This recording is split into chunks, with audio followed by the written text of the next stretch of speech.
अभ्यास 534 76 शब्द प्रति मिनट। यस,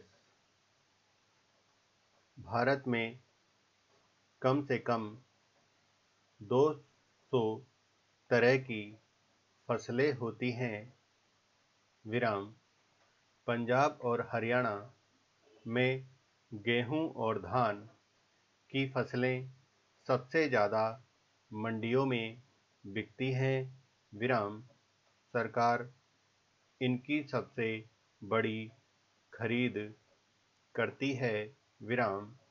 देश की कुल उपज का सिर्फ 6% माल ही मंडियों में बिकता है। विराम। बाकी 90% फसलों के लिए भी सरकार को कोई कमोबेश दाम बांधो नीति बनानी चाहिए या नहीं। विराम। इन फसलों को बेचने वाले किसान ही गरीबी, बेकारी और लूट के शिकार होते हैं। विराम।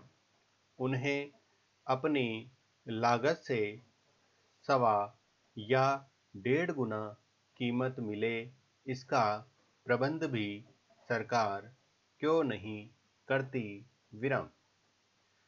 केरल की कम्युनिस्ट सरकार ने 16 सब्जियों के न्यूनतम मूल्य घोषित किए हैं। विराम।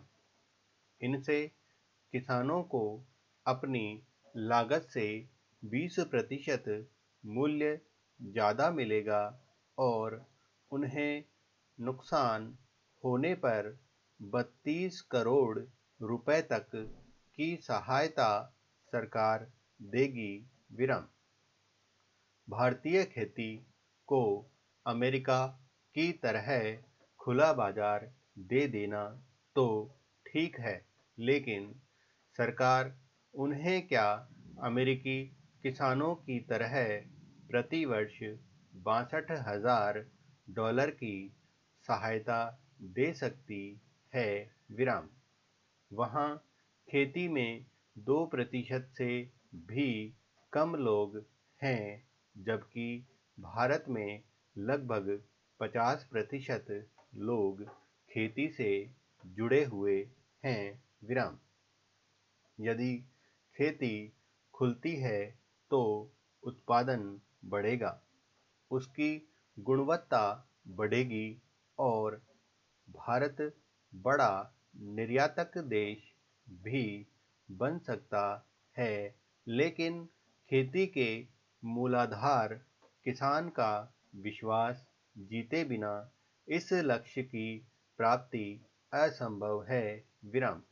नए स्वास्थ्य मंत्री मनसुख मांडविया की अंग्रेजी का मजाक उड़ाए जाने पर छिड़ी ऑनलाइन बहस में आप किसी पक्ष के साथ थे।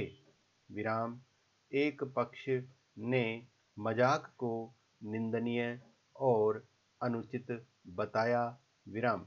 मैं इसके साथ हूँ। विराम। दूसरा पक्ष मांडविया की टूटी फूटी अंग्रेजी में लिखे पुराने ट्वीटों को मजाकिया मानता है। विराम। इस पक्ष का सवाल है कि इस महामारी में उन्हें देश के स्वास्थ्य मंत्रालय का जिम्मा कैसे सौंप सकते हैं। विराम।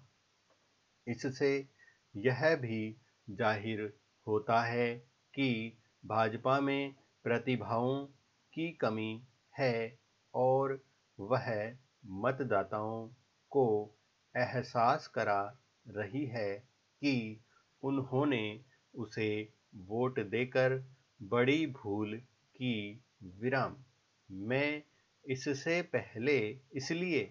पहले वाले पक्ष के साथ हूँ, जिसके साथ ज़्यादातर भारतीय होंगे, क्योंकि यह मानना गलत और अहंकारपूर्ण है कि जिसे अंग्रेजी का ज्ञान है वही शिक्षित बुद्धिमान है। विराम। अंग्रेजी से फर्क नहीं पड़ता। विराम। आज कोई यह याद नहीं करता कि एक पार्टी के सबसे ताकतवर अध्यक्ष कांग्रेस 1963 से 1965 रहे के रामराज को 11 साल की उम्र में घोर गरीबी और पिता की मृत्यु के कारण स्कूल छोड़ना पड़ा था। विराम।